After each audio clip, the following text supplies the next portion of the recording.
Her last September quote, "I think you and I should have had a sexual relationship a long time ago, and then you'd be good and better, and I'd be good and better." The suit alleges because of retaliation, her contract with the network was not renewed. Ailes and the network have not responded to our request for comment. Miss America is Gretchen Carlson, Miss Minnesota. Gretchen, who was crowned Miss America in 1989, wrote a memoir last year, Getting Real. In it, she told a cautionary tale about trying to break into TV that she says involved a top PR executive in L.A. He basically took my head from the passenger seat and shoved my head into his crotch. And I couldn't breathe. And again, it was just like, wow, this is kind of a bad business that I'm thinking about getting into. And then it happened again in my real first job. The 50-year-old also says being a young on-air reporter turned dangerous for her back in the early 90s. I had a 4-year stalker who terrorized me in 2 different cities. He also stalked my parents. And I basically lived every day fearing that he would find me and fearing for my life. Gretchen says her stalker passed away. As for her new filing, there was one more interesting moment from last year, this question about sexual harassment. How did you kind of put a stop to sexual harassment in the workplace? And is it something that you still encounter today, or you put it past you know how to put a stop to it? Yeah, well, these are early on in my career.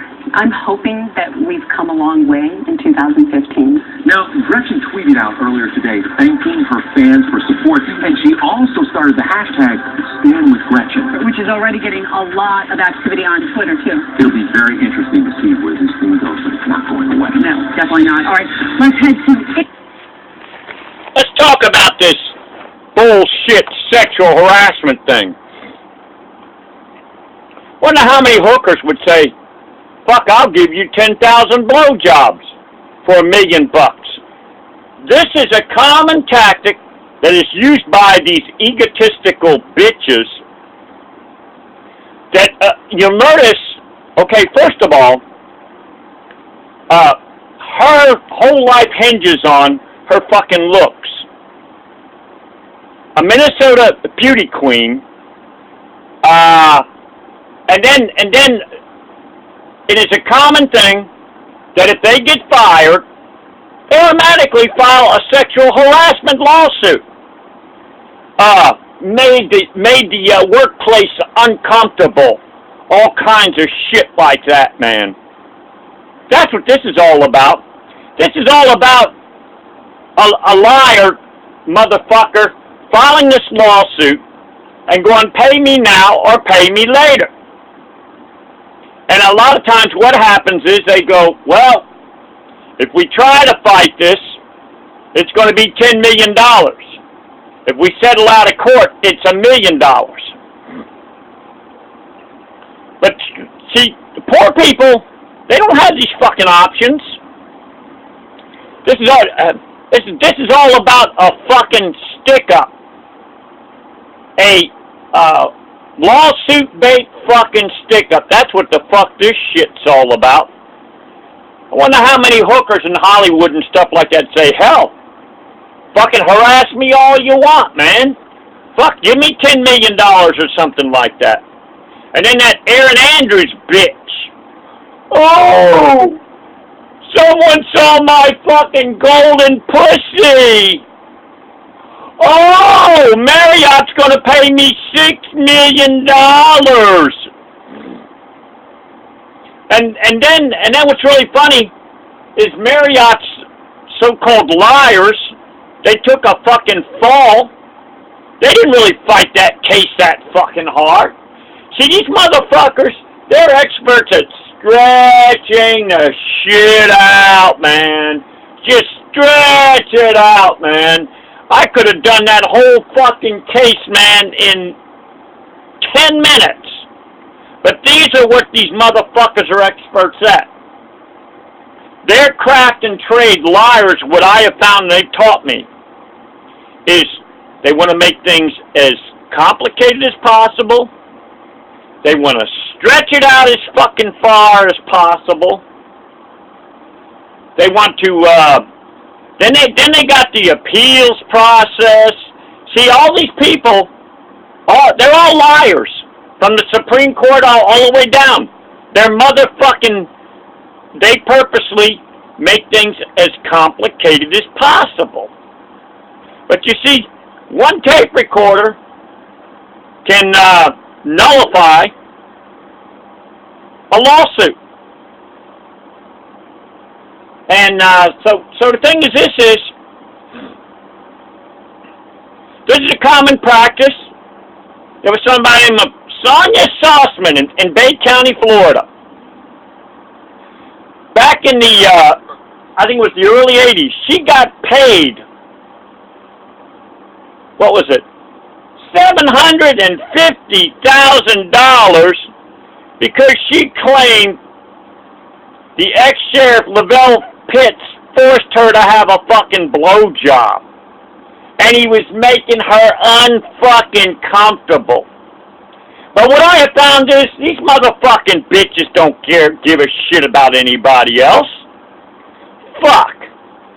I have tried my damnedest to get these. I've yet to find one bitch that, first of all, my sincerity, Jimbikeman, scares the fuck out of them. Why? Because I'm the real deal, man. I have on Facebook, I have tried to suggest, let's meet at a neutral place. Let's talk this over. And basically, what happens is, I don't hear no more from them. Because the thing is, my sincerity, whether I know it or not, exposes their fucking scam. I can't tell you the number of times. Only my maker keeps track.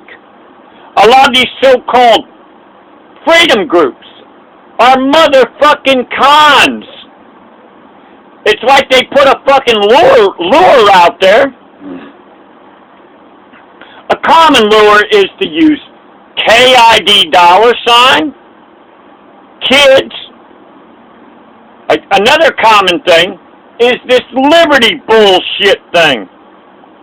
But I got a paper that anybody can download. It's called a PDF Oath of Arrest and Prosecution. And it is designed to protect possibly innocent people from being wrongfully jailed. Fuck, man, I tell you what.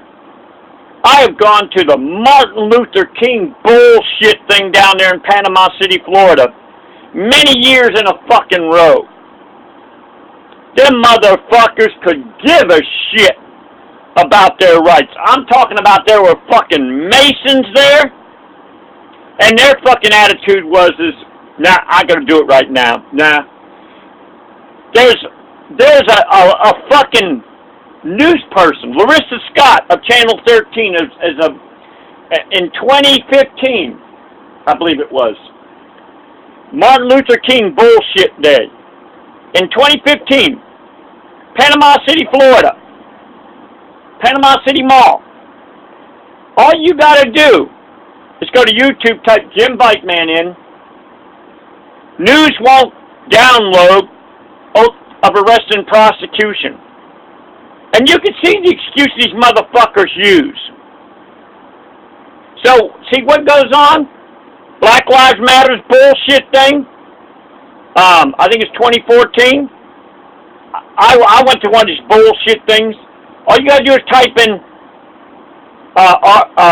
YouTube, Jimbikeman, R.I.P. Eric Garner.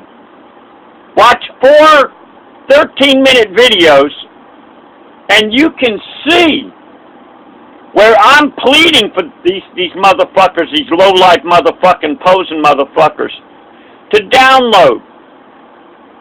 It's only one fucking page.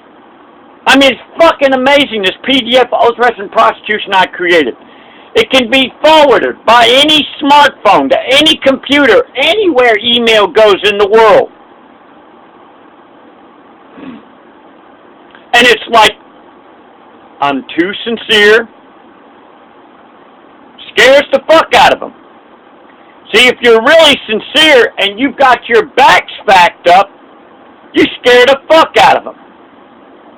So I'm just wondering, what is the angle of these people who bitch and cry about fucking freedom, and then when you, give them the real deal, give them actual, only one paper. These motherfuckers will probably read a fucking goddamn romance novel, bullshit romance novel, before they would read this fucking paper. And it's only one motherfucking page, and that's it.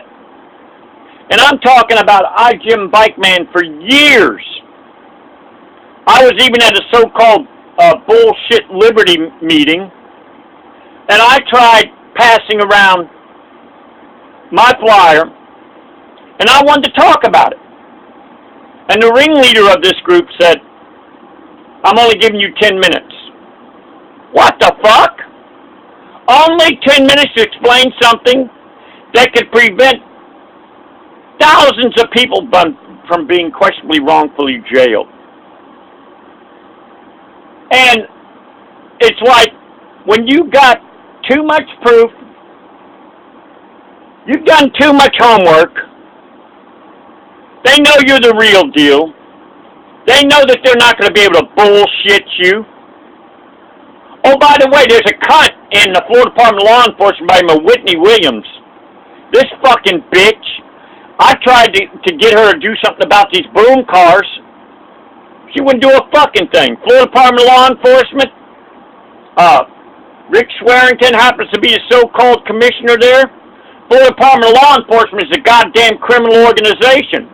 Look under 943.13 Section 8 of the Florida statutes, where it says a cop can lie to get their motherfucking job, and it's only a second-degree misdemeanor. Want to know how corrupt the goddamn state of Florida is?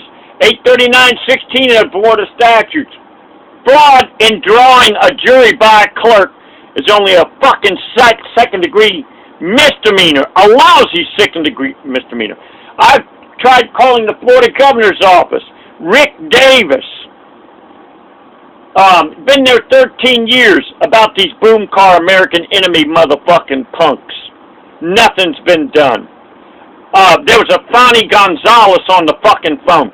Somebody that is not even from this fucking country was answering the fucking governor's office phone, could barely speak fucking English, and yet she was turning down an American that was only trying to protect Americans. So what it comes down to, this is all about goddamn lawsuit bait. I wouldn't be surprised if everybody in the state, in any kind of position, any bitch that is any position where somebody's got deep pockets, they're fucking sent through the mail. Hey, if you sue them, hey, we'll split the fucking money, and that's what that goddamn shit's all about.